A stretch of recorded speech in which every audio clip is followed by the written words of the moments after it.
Okay. So basically, we're figuring out how to set the proper elevation for this stringer. And when you go off the paperwork, we've got 6 3/4 overall rise, and since the tread is not there, we have to add that extra 3 inches in there. So we've got 9 3/4. Actually, this is not correct because this is the wrong. Technically, the stair we're checking is a 9 7/8. It's a 6 9 3. 7/8, but it's coming out at 7, right at 7. So it's an 1/8 inch set down, an 1/8 inch low. So it's got the 10-inch measurement, and then we're subtracting out the 3-inch tread, which would make it 7. So A that's 7-inch rise on the top. a tiny bit low, but within reason. It'll work. So this is the other side. It's right at 10 also, from what I can see. Yeah, pretty close. Okay.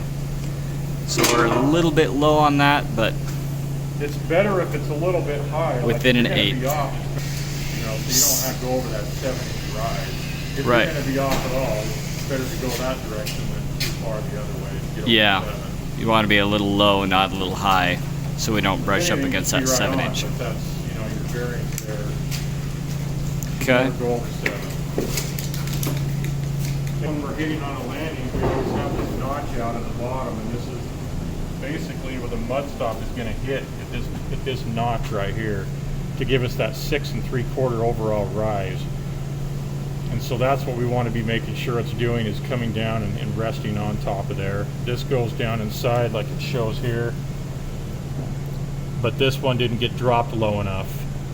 The cutout, which was back up in here, got filled in, but that's how it was, and it didn't get dropped properly. So what we're doing is basically taking this dimension, the 6 3/4 dimension, and we have to minus 3 inches off of that because the tread's not there. So we should have 3 3/4, and instead we have 5 1/4. So this needs to drop about 1.5 inches. Yep, 1 3/8 high on this side, which is almost exactly what we filled in there, which we shouldn't have. That should have dropped down and touched right on the bottom of that notch right there. The mistake that was made is they tried to put a level on these and perfectly level them rather than checking the rise. Really, the only reason we check here for levels to make sure they're not kind of whacked too crazy that we can't make them functional. Okay. Should we check that other side, Bryce? So we check both sides. We already checked the top. Side, they're down 1 inch from the other side. So this one we only need to come down 1/2 inch, about from my angle. Yeah, 4 1/4 or so. So we're about 1/2 inch high. So this one will need to drop down. We'll have to do a cut and then another cut to make that 1/2 inch up, and then this just pushes down.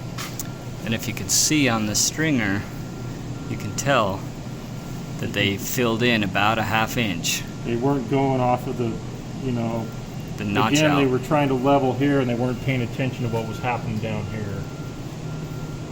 So now we've got to cut these apart, drop this side 1/2 inch, drop this side 1 3/8 or so to get those to level up. But on every stringer we want to check the top rise, make sure that works, and check the bottom rise and make sure that works. Bryce, it's easier to do that with the square. That's the most accurate way.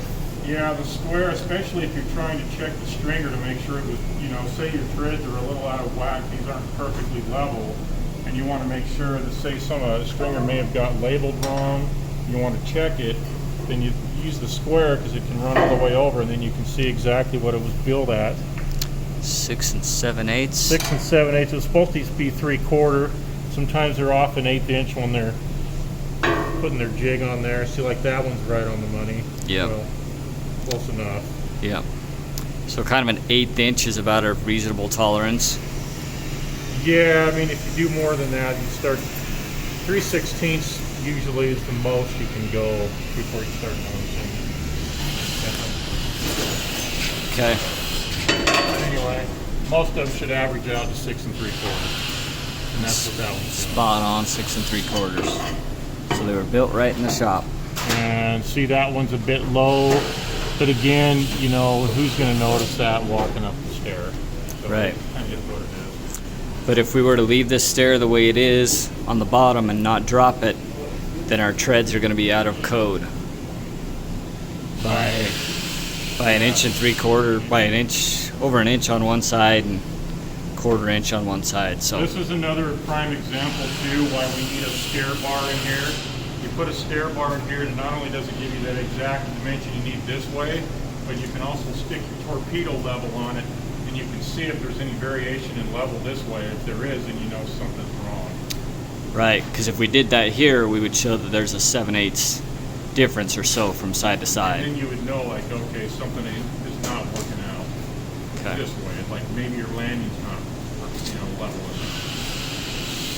Or you didn't notice that this one didn't get pushed down and it's sitting up a 1/4 inch or whatever, but it's easier to catch it. That's another way to cross-check yourself. All right, thank you, Bryce. Yep.